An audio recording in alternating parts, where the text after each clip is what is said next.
Hello dear students, and welcome to bonus lesson number 3. In this lesson we are going to make a beautiful ammonite inspired stamp, and for this you'll find an image that you can download and use to make your own custom made ammonite stamp. I've prepared some scrap clay passed through the largest setting of my pasta machine, and I cut this piece of polymer clay into 3 units, and I'm going to stack 2 of them to make the base of the stamp, and then I'm going to use the third one to make the ammonite pattern. So on the third piece of polymer clay I applied the cutout silhouette of the ammonite. I pressed it gently into the polymer clay, and then I used my needle tool to cut out the shape of the ammonite. Of course you can use your craft knife if you prefer. Then using my dotting tool I went over the details of the ammonite that I want to capture onto the raw clay in order to be able to make the pattern. So I have these guiding lines that are going to help me a lot to make the pattern of the ammonite. I decided to use the ripple blade to make the lines of the ammonite. I thought that this would end up in an interesting pattern, and I used the dotting tool to make the spiraling pattern in the center. Then I applied this textured pattern of an ammonite onto the base. So I'm making sure that this ammonite pattern fits well on top of the base that I prepared. And you'll notice that before applying this pattern onto the raw polymer clay, I've did my best to enlarge the spaces in between the cutout spaces made with the ripple blade. And I am going to use the ripple blade again and enlarge those spaces, the areas in between these cutout elements. And as you already know, any cutout area like this or carved area will result in an embossed pattern when using the stamp. So I'm going to take the time and create this pattern, create these hollow spaces in between the elements of the ammonite all around the spiraling element. So I'm using the ripple blade to remove the excess clay, and using the needle tool I take out the scrap clay.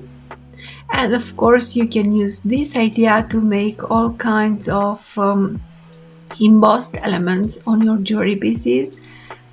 This pattern could turn very well into a beautiful pendant with an embossed ammonite design on top, so why not?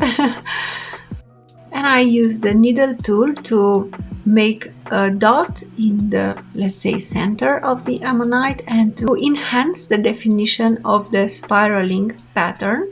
I'm making sure that I removed all the excess clay, and of course it is very important to use baking paper and press everything together very gently, of course. Then you'll have to use your rigid blade and remove the excess clay to have a nice block of clay for the base of the stamp.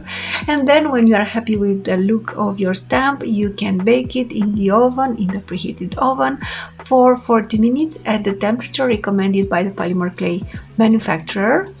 Let the clay cool down, and I'm going to show you how I used this stamp to make a beautiful organic bead. So before using such custom-made clay stamps, you should use baby wipes and clean them, or apply water if it's the first time that you are using them, and use tissue paper to remove the water. So I use the stamp to impress a pattern on the upper part of the bead.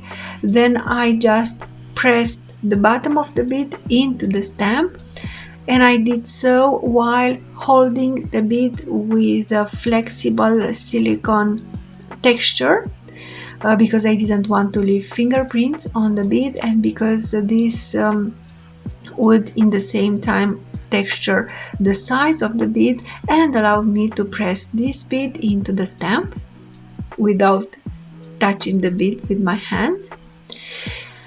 And then I decided to spice a little bit the project, and I have used turmeric, curcuma to color the bead.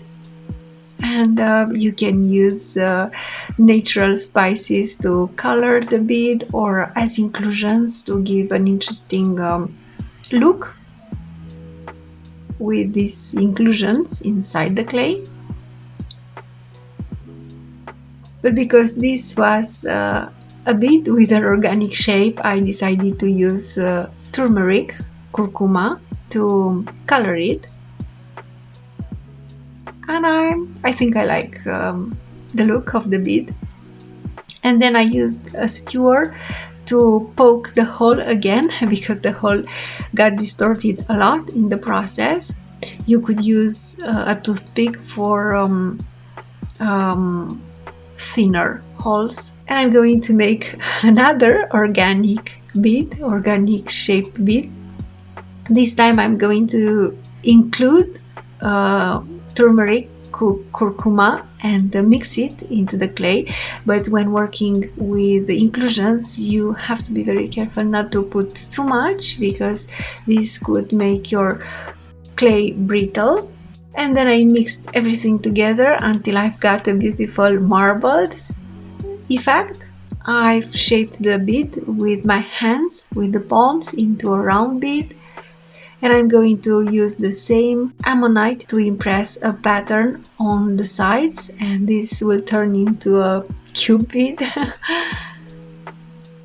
And then I just used the skewer to poke the hole, and this is the second organic bead made with the ammonite stamp.